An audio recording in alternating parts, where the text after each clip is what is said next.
بسم اللہ الرحمن الرحیم نحمدہ ونصلی ونسلم علی رسولہ الکریم اما بعد۔ آب کوثر شریف کا آج ہمارا یہ 33واں درس ہے۔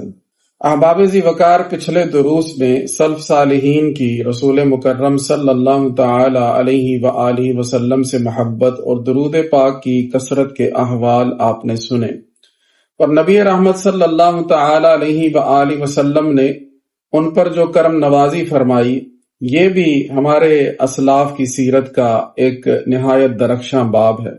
اس موضوع پر باقاعدہ کتابیں تحریر کی گئیں کہ رسول اللہ صلی اللہ تعالی علیہ وآلہ وسلم اہل محبت کو نہ صرف خواب میں بلکہ بیداری میں بھی اپنی زیارت سے مشرف فرماتے ہیں، اور ان کی دلجوئی اور داد رسی بھی فرماتے ہیں۔ آج اس حوالے سے کچھ واقعات آپ کو سنانے ہیں جنہیں ہمارے شیخ مکرم حضور فقیہ العصر رحمت اللہ تعالی علیہ نے اپنی اس مبارک کتاب آب کوثر میں ذکر فرمایا ہے۔ یہ بات بھی پچھلے دروس میں بار بار کی جا چکی ہے کہ واقعات کسی بھی حوالے سے مثبت نہیں ہوتے بلکہ مؤید ہوتے ہیں، یعنی واقعات سے کسی مسئلہ کو ثابت نہیں کیا جا سکتا، لیکن کسی بھی مسئلہ اور کسی بھی معاملے کی تائید ضرور کی جا سکتی ہے۔ پہلا واقعہ کتاب مصباح الظلام سے ملاحظہ فرمائیے، اور یہ وہ کتاب ہے کہ جسے خاص طور پر ان خوش نصیب ہستیوں کے حوالے سے تحریر کیا گیا ہے کہ جنہیں آقا کریم صلی اللہ تعالی علیہ وآلہ وسلم نے حالت بیداری یا حالت خواب میں اپنی زیارت سے مشرف فرمایا۔ تو سلف صالحین میں حضرت ابو حفص حداد رضی اللہ تعالی عنہ بھی ہیں کہ جنہیں رسول مکرم صلی اللہ تعالی علیہ وآلہ وسلم نے اپنی زیارت سے مشرف فرمایا۔ آپ فرماتے ہیں کہ میں مدینہ منورہ میں حاضر ہوا، ایک وقت ایسا آیا کہ کھانے کو کچھ نہ تھا، بھوک انتہا کو پہنچ چکی تھی، یوں ہی 15 دن گزر گئے۔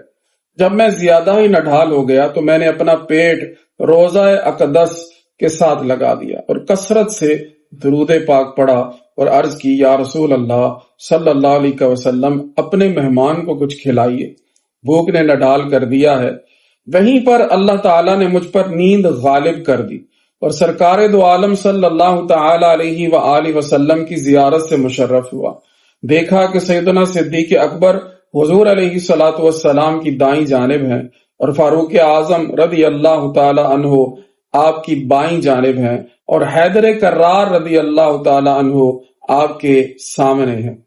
مجھے مولا علی شیر خدا رضی اللہ تعالیٰ عنہ نے بلایا اور فرمایا، اٹھو، سرکار تشریف لائے۔ میں اٹھا اور دست بوسی کی۔ آقائے دو جہاں صلی اللہ علیہ وآلہ وسلم نے مجھے روٹی عنایت فرمائی۔ میں نے خواب میں ہی آدھی روٹی کھا لی تو آنکھ کھل گئی۔ جب میں بیدار ہوا تو آدھی روٹی واقعی میں میرے ہاتھ میں تھی۔ ایک اور بزرگ حضرت شیخ موسیٰ دریر رحمت اللہ تعالی علیہ فرماتے ہیں کہ ایک دفعہ ایک سفر میں یہ بحری جہاز پر سوار ہوئے، اچانک طوفان آ گیا اور بڑی تیز آندھی چل گئی، اور یہ ایسا طوفان تھا کہ اس کی زد میں آنے والا شاید ہی کوئی بچا ہو۔ پریشانی حد سے بڑھ گئی، جہاز والے زندگی سے نا امید ہو گئے۔ آپ فرماتے ہیں کہ میری آنکھ لگ گئی، آنکھ سو گئی تو قسمت جاگ اٹھی۔ میں زیارت جمال مصطفیٰ صلی اللہ تعالی علیہ وآلہ وسلم سے سرفراز ہوا۔ امت کے والی صلی اللہ تعالی علیہ وآلہ وسلم مجھے فرما رہے ہیں، اے میرے امتی، پریشان نہ ہو، جہاز پر سوار لوگوں کو کہہ دے کہ وہ 1000 مرتبہ درود نجاتی پڑھے۔ یہ فرمان سنتے ہی میری آنکھ کھل گئی۔ میں نے جہاز والوں کو کہا، گھبراؤ نہیں، کوئی فکر کی بات نہیں، اٹھو، درود پاک پڑھو۔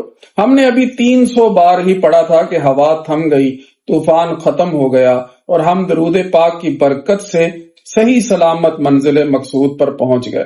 یہ بیان کر کے علامہ شمس الدین سخاوی قدس سرہ فرماتے ہیں کہ حضرت حسن بن علی اسوانی کا ارشاد ہے کہ جو شخص کسی مہم یا کسی پریشانی یا کسی مصیبت میں ہو، وہ اس درود پاک کو یعنی درود نجاتی کو 1000 مرتبہ محبت و شوق سے پڑھے، اللہ تعالیٰ اس کی مصیبت ٹال دے گا اور وہ اپنی مراد میں کامیاب ہو جائے گا۔ حضور نبی رحمت صلی اللہ علیہ وآلہ وسلم کی کرم نوازیوں کا ایک اور بہت ہی پیارا واقعہ سنیے۔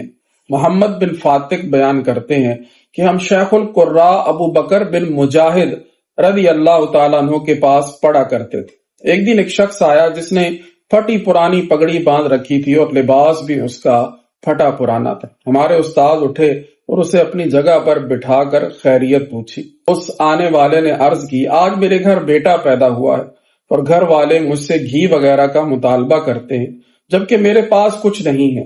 شیخ ابو بکر بن مجاہد فرماتے ہیں کہ اس کی بات سن کر میں پریشانی کے عالم میں رات کو سویا تو غریبوں کے والی، بے سہاروں کے سہارا، حبیب خدا صلی اللہ تعالی علیہ وآلہ وسلم جلوہ گر ہوئے اور فرمایا کہ یہ کیا پریشانی ہے، جاؤ علی بن عیسیٰ وزیر کے ہاں اور اسے میرا سلام کہو اور اسے مزید یہ کہو کہ وہ 100 دینار تمہیں دے دے۔ اسے اس بات کی سچائی کی علامت یہ بیان کرنا کہ تم ہر جمعہ کی رات 1000 بار مجھ پر درود پاک پڑھتے ہو اور گزشتہ شب جمعہ تم نے 700 بار درود پاک پڑھا تھا کہ بادشاہ کی طرف سے تم کو بلاوا آ گیا تھا، تم وہاں گئے اور باقی درود پاک تم نے واپس آ کر پڑھا تھا۔ حضرت شیخ ابو بکر بن مجاہد فرماتے ہیں کہ میں اٹھا اور اس شخص کو ساتھ لیا اور وزیر صاحب کے گھر پہنچ گئے اور وزیر سے کہا، یہ آپ کی طرف رسول اللہ صلی اللہ تعالی علیہ وآلہ وسلم کی طرف سے قاصد ہے، اور اس کو سارا واقعہ سنایا۔ یہ سنتے ہی وزیر صاحب فوراً کھڑے ہو گئے اور بڑی تعظیم و توقیر کی اور ان کو اپنی مسند پر بٹھایا اور غلام کو حکم دیا کہ وہ دیناروں والی تھیلی لائے۔ وزیر صاحب نے 1000 دینار لا کر میرے سامنے رکھ دیے اور عرض کیا، اے شیخ آپ نے سچ فرمایا ہے، یہ راز میرے اور میرے رب کے درمیان تھا۔ پھر وزیر صاحب نے عرض کیا، حضرت یہ 100 دینار قبول کریں، یہ اس بچے کے باپ کے لیے، اور 100 دینار گن کر اور حاضر کر دیے اور کہا، یہ اس لیے کہ آپ میرے لیے سچی بشارت لے کر تشریف لائے، اور 100 دینار مزید پیش کیے کہ آپ کو یہاں آنے میں تکلیف اٹھانا پڑی۔ یوں ہی کرتے کرتے انہوں نے 1000 دینار حاضر کر دیے، مگر حضرت شیخ ابو بکر نے فرمایا کہ ہم اتنے ہی لیں گے جتنے ہمیں آقا دو جہاں صلی اللہ تعالی علیہ وآلہ وسلم نے لینے کو فرمایا ہے، یعنی 100 دینار۔ تو احباب ذی وقار، ان واقعات کو سننے کے بعد یہ ہماری حرمہ نصیبی ہی ہوگی کہ ہم درود پاک جیسی بیش بہا دولت سے محروم رہ جائیں، تو لہٰذا سستی کس بات کی ہے؟ آئیے ہم اپنی سستیوں کو، اپنی کوتاہیوں کو بالائے طاق رکھ کر آج سے یہ عزم مصمم کر لیں کہ ہم روزانہ حضور نبی رحمت صلی اللہ علیہ وآلہ وسلم کی بارگاہ میں درود و سلام پیش کیا کریں گے۔